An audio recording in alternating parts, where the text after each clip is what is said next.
found there's another very subtle link between stress and weight loss, is that most of the programs that are out there today to deal with either one of those problems are not really based on very good foundations. And Okay. there is a lot of faulty thinking that has gone into the established weight loss methodologies and the established, as we talked about, stress management strategies that really don't give people the results that they're looking for. They actually end up disempowering people. So, for Right. example, And that's a problem. we just give an example on the stress side. If you teach people, if you say to people, hey, the best thing you can do to deal with your stress is to learn how to manage it, okay? You may be helping them a little bit, but in the bigger picture, you're disempowering them because you're now making them think that's the best they can do.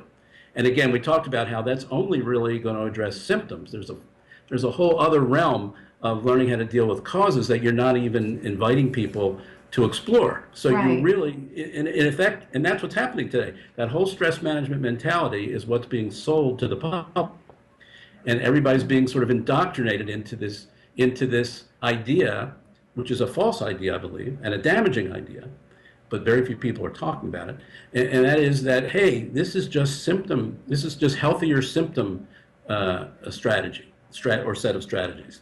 You're still not dealing with underlying causes. If you really want to do the best thing for yourself to deal with stress, you got to deal with underlying causes. Now, if you move over to the weight loss side, the faults and the incorrect thinking that's built into most weight loss programs is very different from the incorrect thinking that's built into the stress programs. But it's very pervasive, just like stress management is.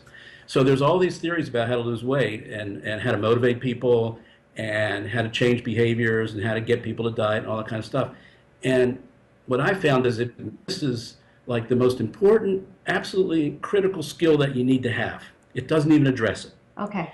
And if you don't address that skill, people are going to fail, no matter how great your weight loss program is, which is why they have like a 98% failure rate. All right, because they never address this one important skill that's fundamental to losing weight. Just in the same way we said over on the stress side, Right. what's fundamental is to get at the causes, and that will really be the best solution for you. What's fundamental on the weight loss side is you have to understand how you change behaviors. And what the key ingredient is for any human being, like you or me or any of our patients, to take any behavior that they have, whether it's an eating behavior, an exercise behavior, or a gambling behavior, or anything else, and you decide, I want to change that. But I'm talking about globally. I'm talking about the people who are creating the weight loss programs have to realize they have to change their way of thinking because they're missing the boat.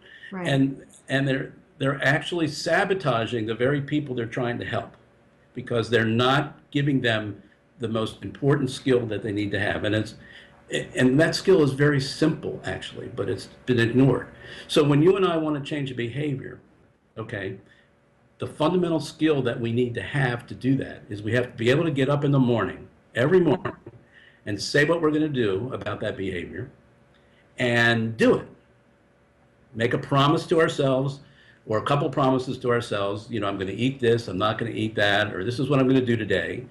We say that to ourselves when we get out of bed in the morning, and when we put our head on the pillow at night, by the end of the day, by gosh, we need to have done that. How empowering is that? You set a goal, through the day you accomplish that goal, and at the end of the day you can say, you know what, I did it. Yes, and that's really fundamentally what it takes to change your weight. You have to be able to change your eating patterns and change your exercise patterns. And to do those two things, you have to wake up in the morning and say, okay, what am I going to do about exercise today? What am I going to do about eating today? Make a couple little promises to yourself. We're not talking about a huge, big 90-day, 180-day goal. We're talking about, what am I going to do today? Right. And the problem is, most people will do that. If they get serious about losing weight, they'll go on a diet, they'll start exercising more, they'll get up in the morning, they'll start making promises, and guess what after a while happens? They stop keeping their promises. Okay. I understand. Stuff comes up.